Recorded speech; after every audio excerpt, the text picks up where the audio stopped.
projecting on me. Why don't you go enjoy yourself while I go ice my balls and spit up blood? Drop it! Team player.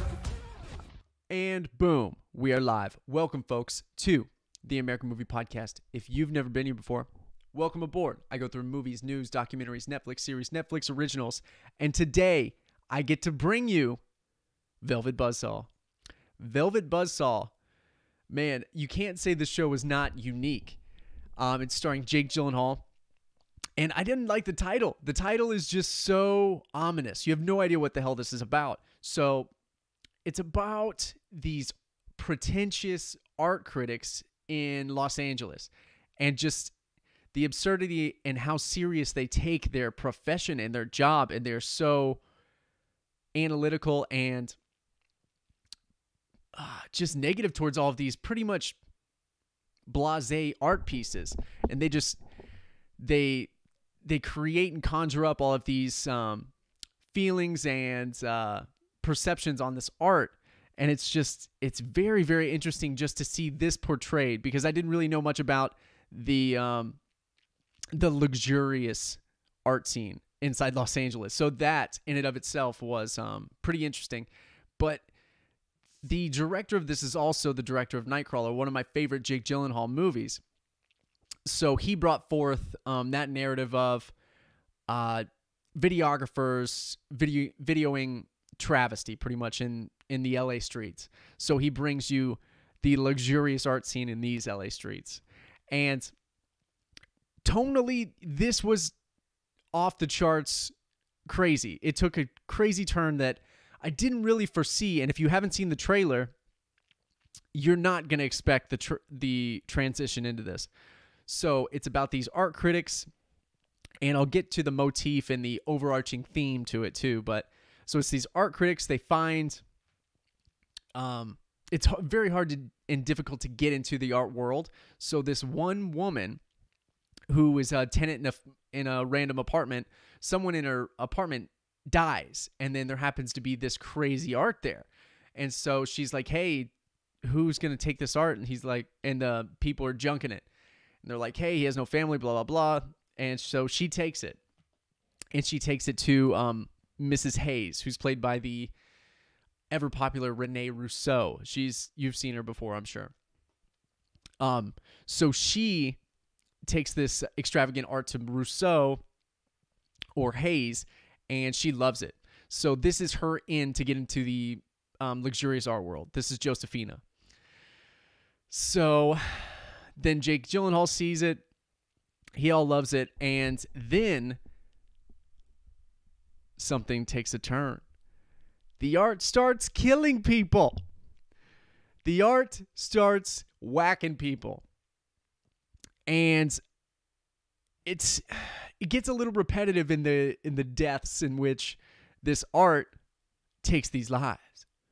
And it's just, I've never seen it before. It's like the serious star-studded cast, and then it turns into this like thrilling horror show.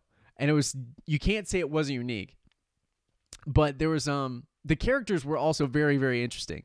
So you get Jake Gyllenhaal, who's this bisexual art critic who is just immersed in his work. He takes himself very seriously. And so you get this intensity that he brings. And it is very, very fascinating to see. And then you get Rousseau, who's just cutthroat. She is cutthroat. She needs to make her millions of dollars on the perception of this art being very, very valuable. So, and Josephina is just trying to get into the art world because it's sought after to her. It's her passion, it's her love, or whatever. So, the cinematography was amazing. All right, so everything was cool. The acting was cool. The character depth was pretty good. You stay along for the ride with Jake Gyllenhaal because he's pretty much the most fascinating character. He's centered upon it pretty much. But the motif of this, I don't even know what to call it. Art horror is greed conquers all. And the purity of art triumphs. And the artist was troubled. He was a murderer. Everybody around him died. Anybody that talked to him pretty much was decapitated or had some sort of fatality. So he,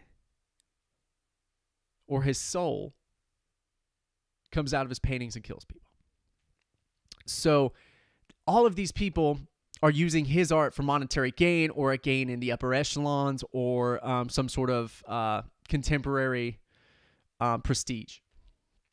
So all of this is going on, and so he makes a mark on these 3 individuals, or 4, and he kills them through his art. And then that's where it gets repetitive, just because then it's like, okay, well, we have the scene where this person dies, and the scene where this person dies, and the scene where this person almost gets killed, and then this scene where this person almost gets killed, and then, you know, that's the thing. And as I'm like talking right now, it comes off like I didn't like this movie. This movie was crazy. It was entertaining. But that's about it. It was somewhat odd, and these monkeys come out and attack people out of this art or painting as well. So it's like these little hairy animals come out and yank them into the painting or whatever.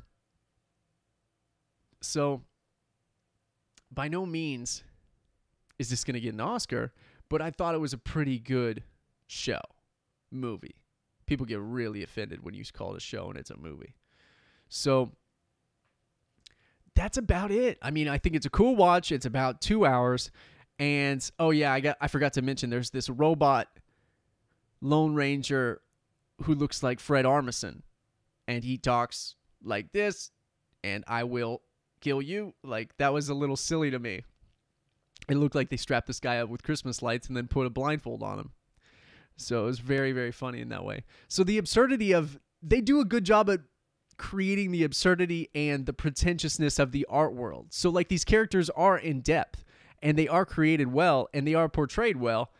And there is some hamming up, but maybe that's the actual character himself, because the degree in which this guy takes himself so seriously, it makes sense in the moment. But yeah, it's very, very, it's interesting, man. It's interesting. I don't know what to make of it, besides I don't think I'll watch it again, but it was by no means bad. So I'll leave it with that. I was a fan because I don't want this art to come out and have monkey arms come out and reach out and grab me, and then you never hear from me again. So yeah, that's all I got. Let's see, what else? Okay, so I don't know if I want to go through the motif or the explanation of the ending, just because I don't want to spoil it. So if you want me to explain the ending or my interpretation of the ending, please leave a review on iTunes, for us on iTunes. And let me know there. That's pretty much the best way you can contact me, unless you go through social media, which I have Facebook, Instagram. You can comment there, or you can comment if you're watching the live stream or watching the video. Go ahead and comment down there. And let me know if you want to know the ending or my perception of the ending. I enjoyed the overarching narrative of it. So, and there was some silliness in here too. Like, there's the guy from Hamilton. That guy's part was amazing. He had like a cameo for like 5 minutes. Hilarious. So there's some great humor in this too. So, but yeah, let me know what y'all want. Let me know in the comment section down below. If you want to support the podcast, you also can review us. That helps so much. And feel free to share this on your very own blog or podcast. And brought to you by Audible.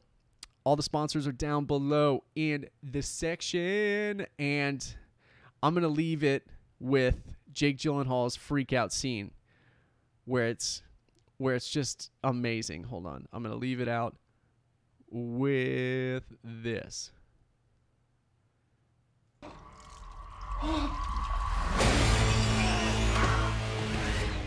Something truly goddamn strange is going on!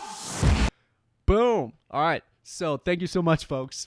Something truly goddamn strange is going on. And I can't make sense of this movie.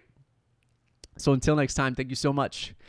This has been Matthew Benjamin with the American Movie Podcast. Bye, folks. Bye. Bye. After all, someone has to pay for the lap dances for the big guy. He's joking around. Feels so good when he jokes.